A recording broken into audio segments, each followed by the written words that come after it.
Selamat datang di Aksi Nyata Platform Merdeka Mengajar, rapot pendidikan sebagai sumber data perencanaan. Bersama saya, Emalia Fatima. Bapak dan Ibu bisa mengunduh rapot pendidikan di rapotpendidikan.kemendikbud.go.id. Ini adalah salah satu tampilan rapot pendidikan di SD saya, yaitu SD Negeri Bojongkoneng 3 dengan NPSN dan identitas sekolah yang sudah tertera bisa dilihat, dan juga ada ringkasan secara umum. Nah, dari semua rapot pendidikan termasuk data akreditasi juga tertera di sini. Kemudian di bagian bawah setelah ringkasan, Bapak Ibu bisa melihat 6 aspek bagaimana situasi yang dihadapi oleh satuan pendidikan saya saat ini, di mana ada 4 komponen yang sudah dalam kategori baik dengan indikator hijau dan 2 indikator yang masih kuning, yaitu untuk kemampuan literasi dan numerasi yang perlu perbaikan. Di sini juga di 4 indikator komponen 6 ini ada ringkasan secara umum saja, tidak secara detailnya. Jika Bapak Ibu ingin mengetahui secara detailnya, nanti Bapak Ibu bisa mengunduh rapot pendidikan untuk mengetahui ke-6 komponen tersebut. Nah, Bapak Ibu jika ingin mengunduh, di sini ada tata cara untuk mengunduhnya dan juga bagaimana tahapan Bapak Ibu menerapkan perencanaan berbasis data tersebut.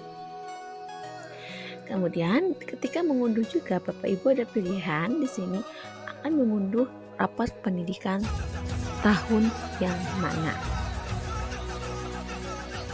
Nah, selain dari itu Bapak Ibu juga bisa memasangkan poster dari hasil rapot pendidikan secara umumnya di bagian poster rapot pendidikan. Bapak Ibu bisa unduh posternya dengan mengklik tombol unduh poster, maka akan terlihat tampilan poster pendidikan seperti di sebelah kanan. Itu adalah salah satu rapot pendidikan SD Negeri Bojongkoneng 3 di tahun 2023. Nah, ini bisa Bapak Ibu sosialisasikan dan Bapak Ibu publikasikan, baik itu di media sosial ataupun di secara internal untuk diperbaiki, untuk dikupas dan didiskusikan kembali. Di sini kita bisa melihat untuk hal start pertama tentang laporan pendidikan SD Negeri Bojongkoneng 03 tahun 2023. Di sini adalah tentang capaian seluruh indikator. Di sini kita juga ada setiap indikator itu ada kekurangannya, baik itu kemampuan literasi, kemudian ada turunan juga di mana ada kompetensi membaca informasi, membaca teks sastra, kemudian juga mengakses dan menemukan isi teks, memahami dan lain sebagainya. Di sini juga kita bisa melihat adanya capaian, skor, definisi capaian, perubahan skor dibandingkan dengan tahun lalu, dan juga skor dari tahun lalu seperti apa, dan peringkat kita di kabupaten kota ataupun secara nasional. Nah, untuk SD Negeri Bojongkoneng 03, di mana skor rapot untuk literasi itu adalah 56,67, di mana skor kami mengalami penurunan 26,09% untuk kemampuan literasinya. Nah, di sini termasuk dalam kategori peringkat menengah di kabupaten maupun di nasional juga. Termasuk juga posisi di mana peserta di kemampuan literasi di atas kompetensi minimumnya yaitu turun 1%. Nah, ini juga ada. Nah, di sini Bapak Ibu, guru dan juga kepala sekolah atau orang tua murid bisa memahaminya secara detail dari setiap indikator dan juga definisi capaiannya. Di sini sudah dijelaskan secara detail sekali dibandingkan dengan sebelumnya yang secara resume hanya selintas saja. Nah, kalau di sini ini benar-benar digambarkan secara detail, termasuk di mana kemampuan numerasi juga masih di kategori sedang 56,67 grade antara 40 sampai 60, jadi belum termasuk kategori baik. Tapi untuk kemampuan numerasi ternyata ada kenaikan, ada hijau. Jadi kalau naik hijau, kalau turun warna jadi merah. Nah, peringkat itu menengah, untuk menengah atas. Tadi kan menengah saja ya untuk kategori yang literasi, sedangkan untuk numerasi menengah atas. Nah, baik di kabupaten maupun di nasional. Ini ada kenaikannya yang perlu juga setiap kemampuan dari literasi tadi dan numerasi itu ada kompetensi turunannya. Termasuk di numerasi ada kompetensi domain bilangan, aljabar, geometri, data dan ketidakpastian. Kemudian mengetahuinya level 1, level 2, level 3-nya di sini juga sama dijelaskan secara. Dan kalau untuk karakter, tadi kan literasi, numerasi. Nah, sekarang untuk komponen karakternya ternyata lebih baik.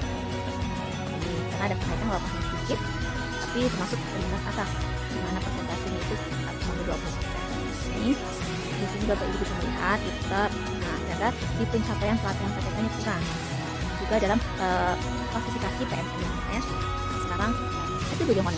Nah, 3 itu sedang mempersiapkan dan memperbaiki kinerja kita, data kita semua berdasarkan data dari rapot pendidikan 2023. Di sini, nah yang lainnya sudah baik. Nah, kurang juga di refleksi dan perbaikan pembelajaran oleh guru. Pembelajaran dilakukan oleh guru masih kurang di sini.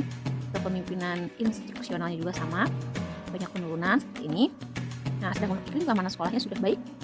Nah, Bapak Ibu di sini ini sudah sesuai dengan yang sudah kita bahas di sebelumnya. Nah, ini lebih secara rincinya. Sedangkan ini partisipasi warga sekolah juga sedang, keterlibatan warga sekolah dalam proses perencanaan pengembangan dan pelaksanaan kegiatan di sekolah. Warga sekolah itu tidak hanya guru dan murid, tapi juga peran dan partisipasi dari orang tua murid, dari masyarakat sekitar sekolah, komite dan lain sebagainya. Gitu.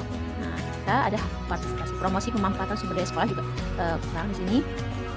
Artinya jumlah persentase nilai pembelanjaan non personil. Nah, ini dilihat dari penggunaan dana bantuan operasional sekolah, operasional satuan pendidikan. Nanti kita perbaiki lagi untuk tahun 2023-2024. Ini pemanfaatan TIK juga sudah baik. Jadi kita tidak hanya berdasarkan proses KBM saja, tapi juga termasuk dalam hal penggunaan dana BOS juga sangat diperhatikan. Kemudian di bagian kedua adalah panduan membaca rekomendasi rapot pendidikan sekolah, di mana kita di sini ada kolom keterangan di bagian atas, di mana ada kolom identifikasi, kolom refleksi, kolom benahi. Satuan pendidikan itu boleh memilih salah satu indikator yang ada dan diperkenankan menambah indikator lain. Jadi Bapak Ibu bisa memahami unduhan dari rapot pendidikan jika Bapak Ibu membaca dengan teliti keterangannya. Nah, kemudian juga tabel yang menjelaskan isi dari rapot. Masuk di sini adalah lembar prioritas, rekomendasi dan rekomendasi lengkapnya. Di sini misalnya contoh cara membaca tabel iklim keamanan. Capaiannya itu adalah sedang, skornya 1,32. Kapasitas kesejahteraan psikologi siswa. Program benahi itu adalah meningkatkan kompetensi menjadi jadi gurunya dan kebijakan yang menunjang kesejahteraan psikologis murid. Nah, itu yang harus dibenahi.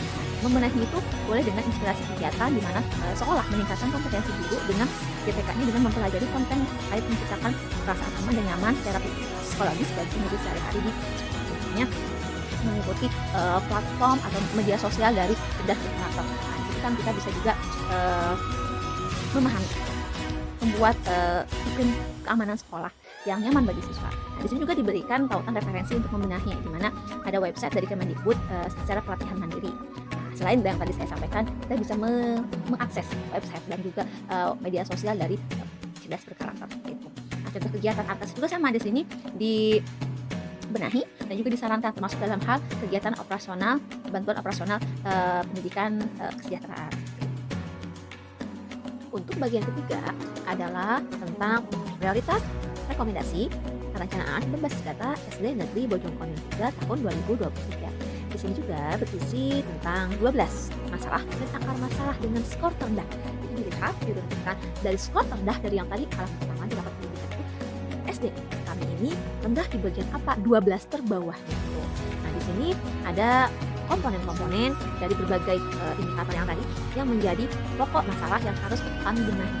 Misalnya di sini adalah kemampuan literasinya, di mana kemampuan literasi itu adalah kompetensi membaca teks sastra, kemudian visi-misi sekolah yang harus kami perbaiki, ada juga kompetensi pada domain bilangan, kemampuan numerasinya, Ada juga perbaikan dalam visi misi untuk kemampuan literasinya harus seperti apa. Iklim kebinekaan walaupun dia sudah kategori baik, tapi dibandingkan keseluruhan dia masih 12 terbawah. Sehingga di sini seperti yang tadi dipaparkan sebelumnya, panduan membaca perencanaan berbasis data dari rapor pendidikan ada beberapa akar masalah dan juga program untuk membenahinya, termasuk inspirasi kegiatannya yang disarankan oleh kementerian, termasuk juga tautan referensi benahi untuk kita belajar secara mandiri websitenya.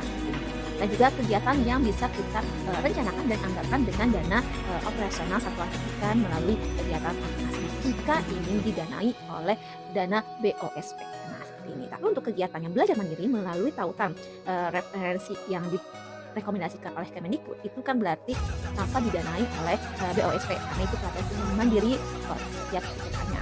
Nah, di sini sangat jelas juga dan sangat rinci, jadi Bapak Ibu bisa meningkatkan nilai raport pendidikan sekolahnya dari tahun ke tahun jika benar-benar memahami akar masalah dan juga melaksanakan program benahi yang direkomendasikan ini minimalnya. Kemudian mungkin kalau ingin lebih baik ini bisa menambahkan beberapa program benahi yang memang disesuaikan dengan masalah dan sesuai dengan kondisi dan keadaan di satuan pendidikannya masing-masing.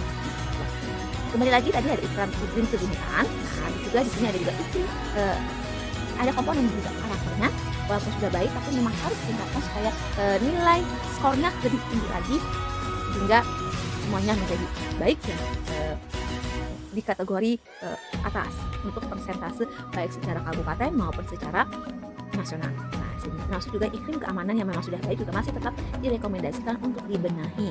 Nah, di sini ada 12, tadi kan yang ke-11 kualitas pembelajaran untuk bagian terakhirnya. Untuk ketiga tadi kan untuk rekomendasi 12 komponen atau masalah indikator prioritas 12 terbawah yang harus diperbaiki. Nah, sedangkan untuk di keempat adalah seluruh komponen, seluruh indikator yang direkomendasikan untuk ada peningkatan, maka di sini direkomendasikan beberapa program benahi. Nah, baik itu secara inspirasi kegiatannya ataupun melalui tautan serta contoh kegiatan arkasnya untuk opsionalnya saja. Nah, di sini dari tadi setiga tadi kan hanya ada 12 indikator atau masalahnya. Nah, sedangkan di set yang keempat ini semuanya terjadi memuat hingga 17. Nah, yang terakhir adalah bukan 17, kita sampai 32 halaman. Ini ada banyak indikator inspirasi ataupun masalah yang harus kita perbaiki hingga ke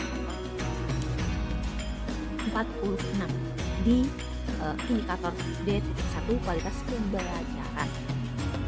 Setelah 4 set yang tadi menggambarkan tentang keseluruhan rapor pendidikan dan juga perencanaan berbasis data untuk memperbaiki nilai rapor pendidikan, maka di set yang kelima ini adalah tentang rencana kerja tahunan RKT satuan pendidikan, baik itu dari identifikasi masalahnya, refleksi akar masalahnya, kemudian program benahi atau program tindak lanjutnya yang sesuai dengan akar masalah.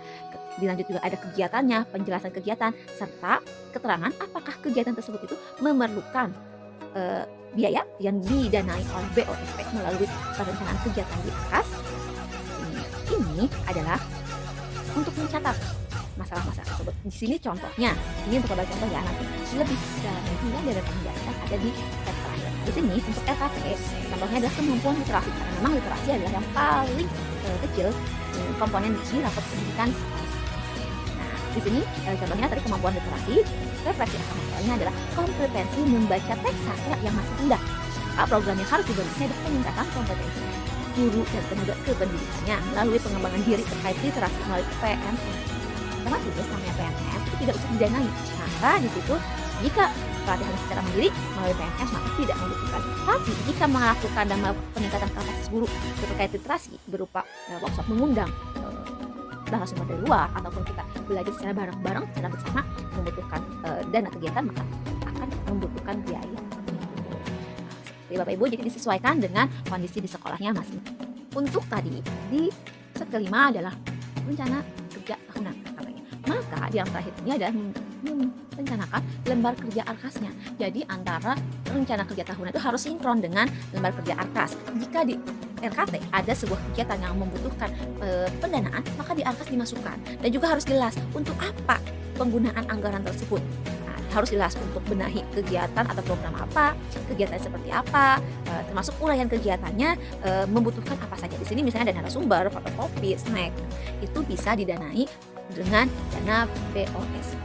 Terima kasih. Jangan lupa terus belajar dan berbagi di topik lainnya.